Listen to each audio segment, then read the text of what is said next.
Siapa kita? Siapa kita? Siapa kita? NKRI Pancasila. Allahumma shalli ala Muhammad. Assalamualaikum warahmatullahi wabarakatuh. Bismillah, alhamdulillah, salatu wassalamu ala rasulillah wa ala alihi wa sahbihi wa mawalah ma ba'du. Darotal mukarramin, para kiai, para masyayikh, khususipun Rais Suriah Nahdlatul Ulama, Majelis Wakil Cabang Kecamatan Glimor, dan sekaligus pengasuh Pondok Pesantren Miftahul Ulum Al-Mukarram Romo Kiai Haji Syafi'i Toha, Al-Mukarram Kiai Haji Nur Khotib Tholib. Salah lah.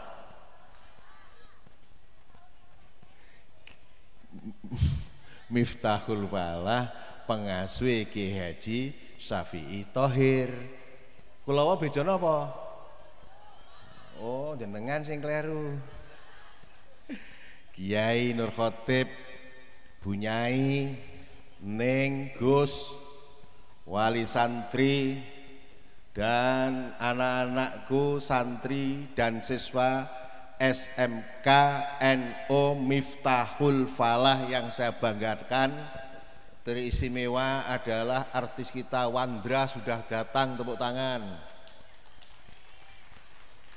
Rumangsaku ndelok aku rapatek mantep kabeh pikirane ngene Wandra. Bapak hadirin yang saya hormati, paling tidak ada 3 keistimewaan yang dimiliki oleh pesantren Miftahul Falah.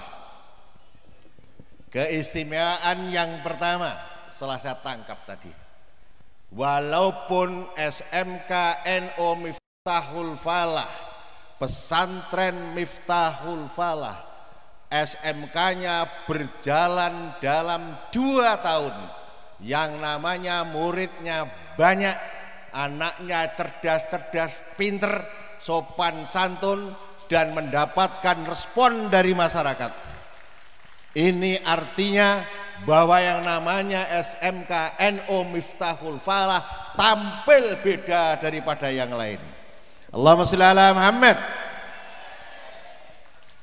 Hanya 2 tahun belum selesai, muridnya sak mono akeh, gedunge wis kaya pencakar langit. Ini semua panjenengan gak urunan. Betul? Wali santri kon bayar SPP Syariah pasti lek bayar jerine tanggal 35. Apa enek tanggal 35? Allahumma sholli ala Muhammad. Kang nomor 2, keistimewaannya pesantren Miftahul Falah, SMK NO Miftahul Falah adalah dalam waktu singkat mencetak santri mampu membaca kitab kuning. Ini keistimewaan yang luar biasa. Kalau kita di pondok pesantren dulu ngapalnya Alfiyah sampai kemeng, Qala Muhammadun wabnu Maliki terus sampai kemeng bertahun-tahun. Dalam tempo 6 bulan santri Miftahul Falah langsung bisa membaca kitab kuning. Luar biasa, tepuk tangan. Begitu tadi dites semuanya bisa, ya Allah Gusti. Memang ini adalah terobosan yang sangat luar biasa. Alimu auladakum fa innahum makhlukuna li zamani ghairi zamanikum.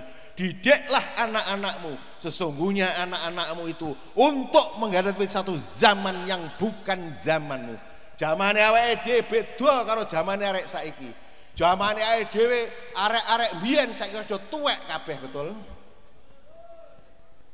Iya parah, kan wis tuwek kabeh.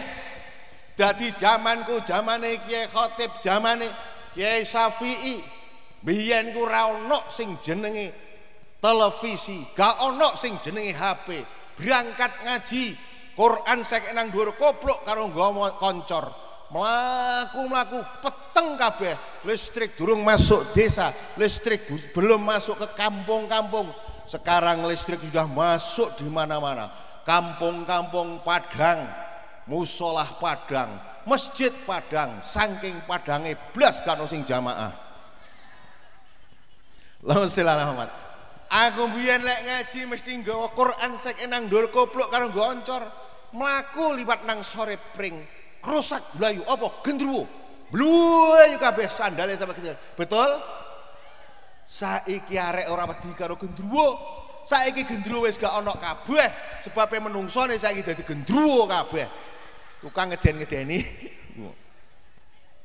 Yang paling mengesankan bagi saya adalah para santri diadakan gemblengan fisik. Ini penting. Aku buru tahu sing jeneng goreng jagung nganggo sarung. Apa enek, Pak? Sarunge ra kobong, jagunge mateng. Menurut logika tidak bisa itu. Tapi ternyata di sini bisa. Kenapa? Itulah kehebatan ilmu-ilmu para wali-wali terlebih dahulu. Jadi nangine bal-balan sing jenenge bolane duduk bal plastik, duduk bal karet, tapi bale bal ono rine. Coba bayangkan, nanduk lek gak kebal iso moncrot-moncrot. Iya ora? Luar biasa, tepuk tangan untuk santri Mustafa. Bapak hadirin ingkang kula mulyakaken, ilmu-ilmu seperti itu adalah peninggalan para wali terlebih dahulu. Dulu di Semarang tahun abad ke-20, abad ke-19 ada seorang kiai bernama Kiai Soleh Darat. Kiai Soleh Darat itu santrinya banyak. Di samping dia mampu di mendalami kitab-kitab kuning, ahli di bidang fikih, tasawuf dan sebagainya. Tapi di lain itu, yang namanya Kiai Soleh Darat itu beliau mampu memiliki kanuragan yang luar biasa. Suatu malam yang namanya Kiai Soleh Darat itu ada tamu. Tamunya ingin mencoba kehebatannya Kiai Soleh Darat. Begitu malam datang, Assalamualaikum Kiai. Waalaikumsalam, monggo pinarak. Silakan panjenengan. Sampean dari mana? Saya dari Jawa Timur. Jauh-jauh dari Jawa Timur. Naik apa sampean? Saya naik macan. Naik harimau. Kan gawat toh. Mana harimaunya sekarang? Saya letakkan jauh di sana. Loh kenapa? Saya takut santrinya sampean buyar, takut semuanya. Waduh, Kiai Soleh ditantang kaya ngono. Monggo-monggo sing jenenge macane lebokno mrene. Saya punya kandang kambing, andik kandang bek. Sekarang yang namanya harimau panjenengan lebokno nang kandang wedhusku. Ternyata waduh jenenge mati kabeh sing jenenge wedhuse kambinge Kiai, dadi pangan macanku. Lalu yang namanya macan dibawa ke kandangnya Kiai Soleh, lalu dikunci dari luar. Yang namanya tamu setelah makan malam, mari sholat isya langsung tidur. Begitu subuh langsung sholat, serta sholat itu lalu kemudian apa yang terjadi? Dia diajak keliling-keliling setelah sarapan, diajak keliling-keliling ke pesantren. Tahu-tahu diajak melihat kandang kambing. Jarene wong sing sombong mau, mati kabeh kambingnya Kiai. Begitu dibuka, justru yang mati adalah harimaunya. Makanya dadi wong ojo sombong-sombong. Yang namanya Kiai Soleh Darat itu santrinya banyak. Ada 3 santri yang akhirnya menjadi pahlawan nasional. Pertama santri yang menjadi pahlawan nasional adalah Kiai Hasyim Asy'ari, pendiri Nahdlatul Ulama. Yang kedua adalah Kiai Ahmad Dahlan, pendiri Muhammadiyah. Jadi Kiai Dahlan ini koncone Kiai Hasyim mondok yang pesantren salaf. Kiai Dahlan dulu kalau traweh ya 20 rakaat. Ngisor-ngisore iku to sing traweh gak gelem 20 rakaat. Yang ketiga adalah santri putri bernama Raden Ajeng Kartini. Raden Ajeng Kartini itu santri. Suatu ketika yang namanya Raden Ajeng Kartini diajak mendatangi pengajian rutin di pendopo Kabupaten Demak. Pendopo Kabupaten Demak itu bupatine Pak D-nya pamannya Raden Ajeng Kartini. Suatu ketika beliau mengkupas masalah surat Al-Fatihah, dikupas sampai tuntas. Begitu tuntas yang namanya Raden Ajeng Kartini tertarik. tertarik dengan kupasan Kiai Soleh Darat, lalu kemudian bilang sama pamannya, ya paman, antarkan saya ke dalamnya Kiai Soleh Darat, saya ingin sowan ke sana dan saya ingin jadi santrinya. Lalu kemudian besok harinya Raden Ajeng Kartini diantarkan oleh pamannya, lalu kemudian masuk nang pesantren Kiai Soleh Darat.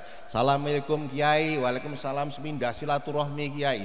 Yang kedua, saya ingin menjadi santri panjenengan. Begitu dialog, lalu kemudian Kiai, saya minta kepada Kiai supaya menerjemahkan Al-Quran dalam bahasa Jawa. Lalu kemudian diterjemahkan Pak dengan bahasa Jawa, diawali dengan surat Fatihah sampai surat Ibrahim. Kiai Soleh Darat sudah wafat. Saya bisa bahasa Belanda, namun saya tidak bisa arti dan makna Al-Quran itu sendiri.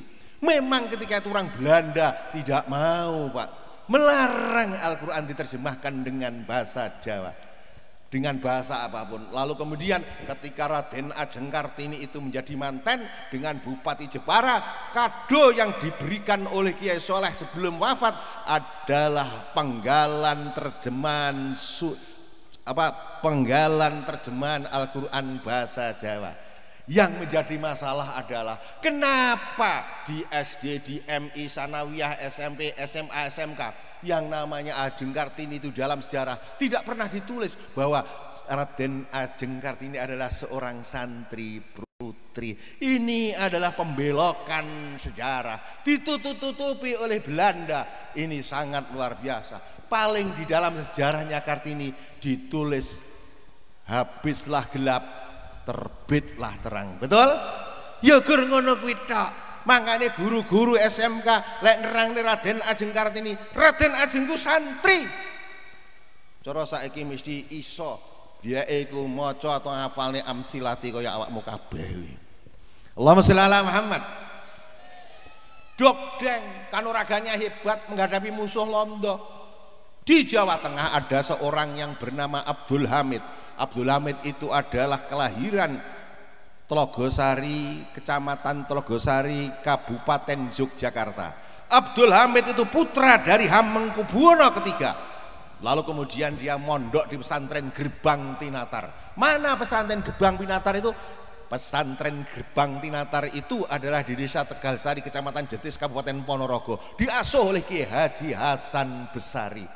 Jadi Kiai Abdul Hamid itu ngaji Quran di situ, belajar kitab kuning nang ini Kiai Taftanjani Kartosuro, belajar kitab tafsir Jalalain ngene Kiai Abdul Basir Begelen Yogyakarta, dan belajar ilmu hikmah yaitu di Kiai Nur Muhammad Magelang. Namanya Abdul Hamid. Dia belajar tasawuf, dia belajar thariqah juga di ngene Kiai Hasan Besari.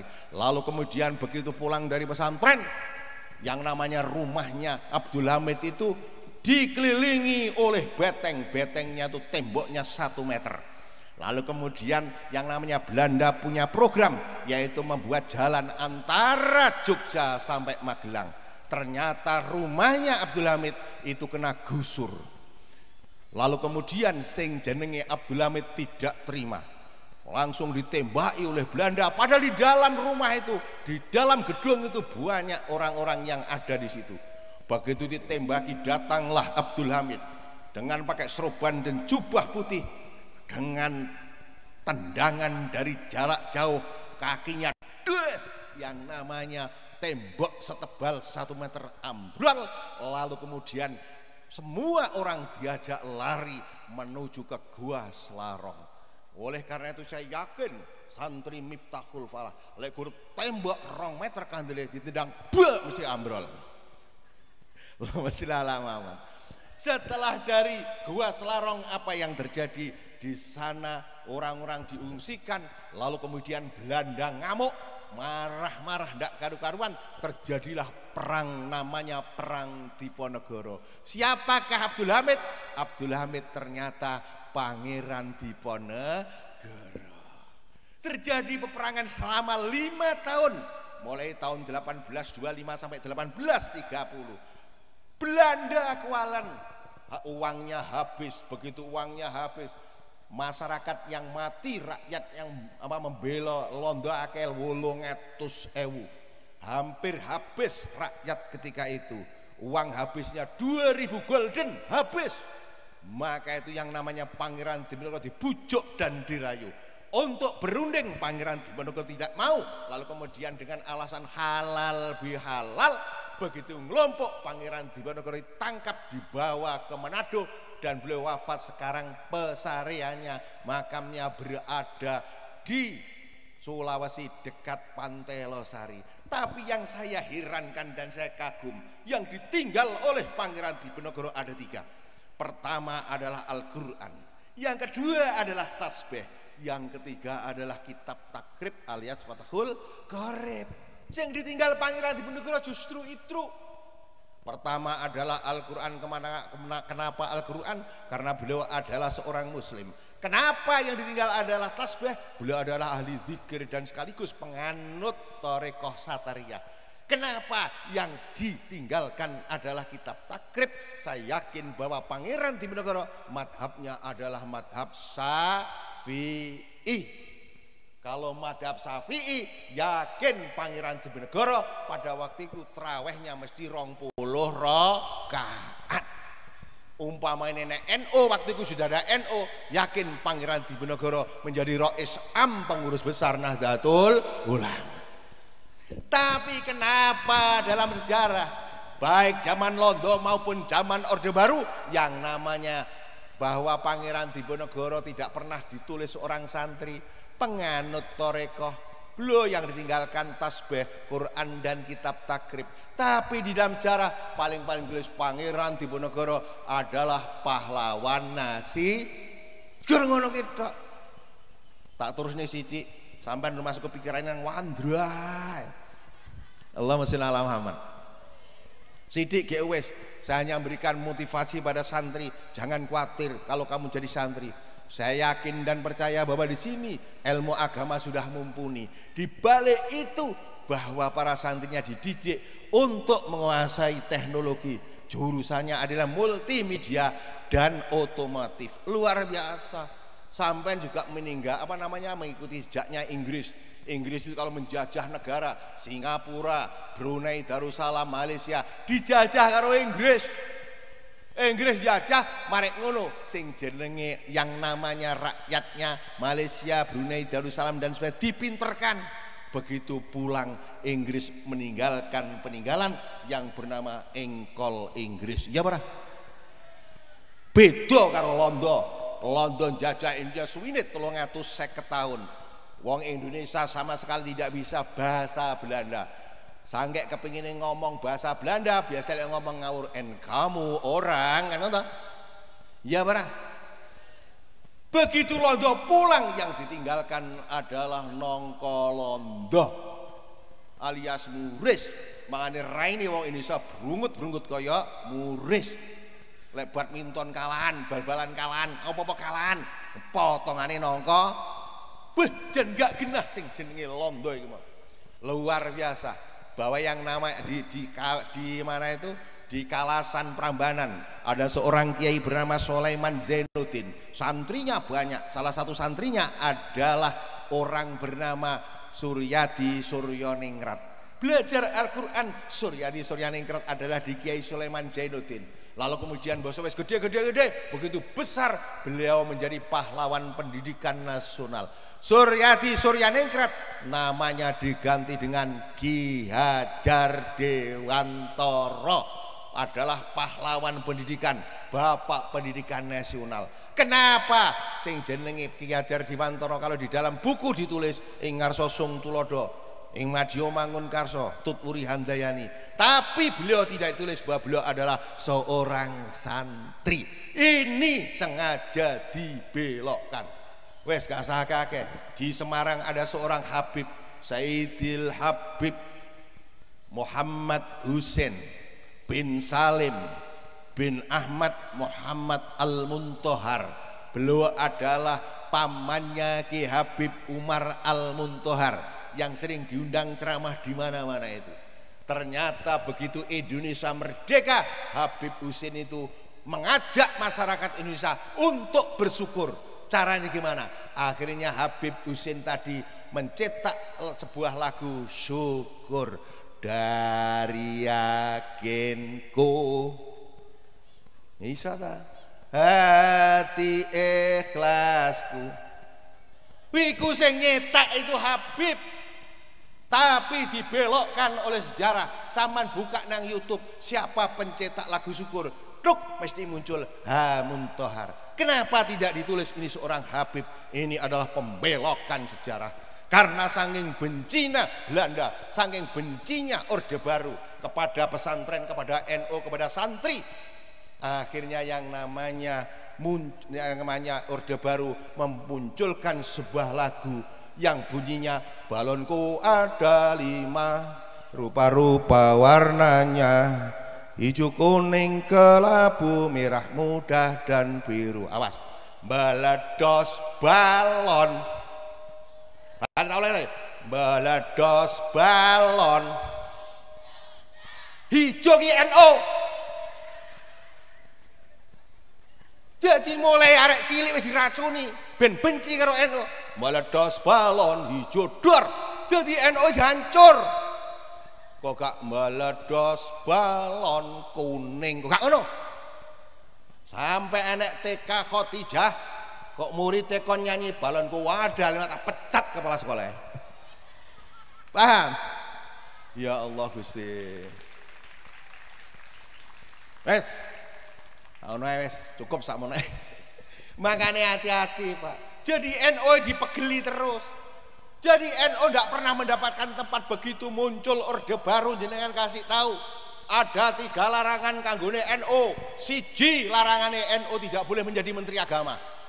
Nomor 2 NU tidak boleh menjadi ketua MUI. Nomor 3 NU tidak boleh menjadi ketua P3. Eling-elingan. Mangkane ya Allah Gusti, NU arek ngedekne sekolahan kangelan. Panji dilarang karo pemerintah Orde Baru. Pemerintah Orde Baru panji bedas panji ya. Dan luar biasa. Yang kelarangannya ada 3. Yang pertama, bahwa orang NU dilarang menjadi menteri agama. Padahal yang ikut memerdekakan bangsa dan negara ini adalah para kiai dan ulama NU. Lalu kemudian menyusun Pancasila adalah mayoritas. Dari tim 9 itu ada 2 tokoh NU. Yang pertama adalah Kiai Wahid Hasyim dan yang kedua adalah Kiai Maskur. Makanya Bapak Kobian dia anak lanang jenenge Maskur kan ngono ya. Bapak yang saya hormati, saya cepet-cepet sebabnya sampai ngenteni wandra wis kangen gak karu-karuan. Gitu. Marek ngono hadirin ingkang kula mulyakaken, sing jenenge Kiai Bapak Presiden Soeharto ketika itu masih jadi pejabat Presiden Republik Indonesia, hasil sidang MPRS, sidang istimewa MPRS, lalu kemudian diangkat menjadi Presiden PLT atau pejabat Presiden Republik Indonesia, belum dipilih dengan pilihan umum. Lalu kemudian sing jenenge Pak Harto rumangsa paling gede, lalu mendekati NU, sowan silaturahmi nang ngene Kiai Subhan ZE. Assalamualaikum waalaikumsalam. Sepisan silaturahmi nomor 2. Pak Subhan, sampean tahu bahwa di Indonesia sekarang ini hanya ada 2 kekuatan. Yang pertama adalah TNI, yang kedua adalah NU. Daripada repot-repot, aku presidennya, sampean wakil presidennya. Langsung jenenge Pak Subhan ngadeg salaman plek. Saya tidak mau, idealisme tidak bisa ditukar dengan jabatan.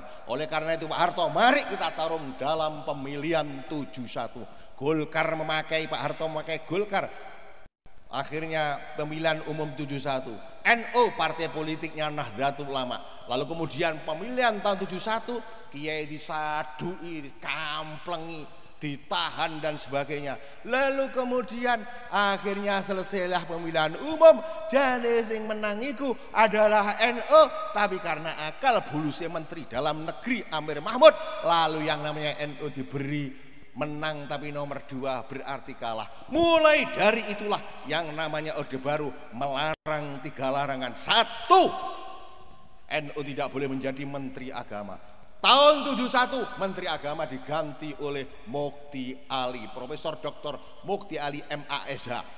Dia adalah tokoh Muhammadiyah. Dialah termasuk bulldozer Orde Baru, mulai tokoh ini menteri agama sampai KOA wajib hukumnya Muhammadiyah. Rektor IAIN Indonesia dibabat kabeh diganti Muhammadiyah. Ingin dadi apa jenenge pegawai negeri pada Pak NU dicoret. Jangankan NU kok ngedekne sekolahan, Jangankan NU di rumah sakit, arep pengajian itu ber. Ngene Pak. Betul? Dikampel dipanggil kuramil kodem diinjek-injek sing sikile ditumane sikile digwejah karo sikile meja. Ugal-ugalan kok dadak ngedekne sekolahan. Nomor loro NU dilarang menjadi ketua P3 karena saking jengkele Pak Harto memfusi partai-partai politik yang bernafas Islam. Jadilah P3. Padahal P3 itu mayoritas mendukungnya adalah NU. Maka ketuanya jangan sampai kena orang NU. Ketua yang pertama adalah Mintarjo dari Parmusi Muhammadiyah. Yang kedua ketua P3 adalah Haji Naro. Wih, tukang ditandangi kabeh kiai. Yang berikutnya adalah Hasan Mintarium Muhammadiyah juga. Dan baru menjelang reformasi ketua P3 dipegang oleh tokoh NU bernama Hamyah Has. Gitu? Eling itu kelingan. Heng jenenge Mui. Pertama kali ada Profesor Dr. Hamka, nomor loro adalah Hasan Basri, nomor telu adalah Sukri Gojali. Baru reformasi diberikan pada Ma'ruf Amin. Menteri Agama pertama adalah Mukti Ali, yang kedua Alam Sah Ratu Prawian Negara, yang ketiga adalah Munawir Sadali, yang keempat Tarmiji Tahir, berikutnya Malik Fajar, baru Kiai Tulkah Hasan. Begitu reformasi dibuka, maka NU baru mendapatkan kesempatan berperan dalam membangun dakwah pendidikan dan seterusnya. Maka di Banyuwangi mengurus cabang Nahdlatul Ulama Kabupaten Banyuwangi, salah satunya mendirikan SMK NU sampai 35, di antaranya adalah SMK NU Miftahul Falah. Tepuk tangan. Lek dipikir-pikir NU selama itu tidak dapat apa-apa. Ibaratnya ayam, kalau mereka itu adalah ayam-ayam horen. Ayam horen ini gak somangan, lek gak diwehi panganan karo juragane. Tapi NU termasuk ayam-ayam kampung. Akhirnya ceker dewe. Nggak sekolahan sampai ini ceker dewe. Tanahnya sampai ini ceker dewe. Ya tanah-tanah dewe. Arep ge apa iso? Makanya senang bahwa di sini betul-betul NU-nya nampak. Siapa kita? Siapa kita? Ya ngono kan marem tuh Bapak, ya Allah, anakku NU tuh ya. Siapa kita? NKRI, Pancasila. Pokoknya partai-partai organisasi ormas sekarang ini yang anti Pancasila ini mereka akan tersingkir. Bahkan HTI sing mengharamkan Pancasila ngafir-ngafirne wong liya saiki wis dibubarne karo pemerintah. Tapi Pak, bubarne HTI ku angel bubarne HTI ku. Penaan bubarne wong NU. Wong NU gak usah repot-repot, lumpuk diwacane sholawat Allahumma sholli ala Muhammad, bubar nyangking berkate dhewe-dhewe kan. Ya Allah, muga-muga manfaat kabeh nggih. Muga-muga anake dadi soleh lan solehah, santrinya santri yang betul-betul intelek dan intelek yang santri. Itu yang bisa sampaikan, mudah-mudahan ada guna manfaatnya. Wallahul muwaffiq ila thoriq. Assalamualaikum warahmatullahi wabarakatuh.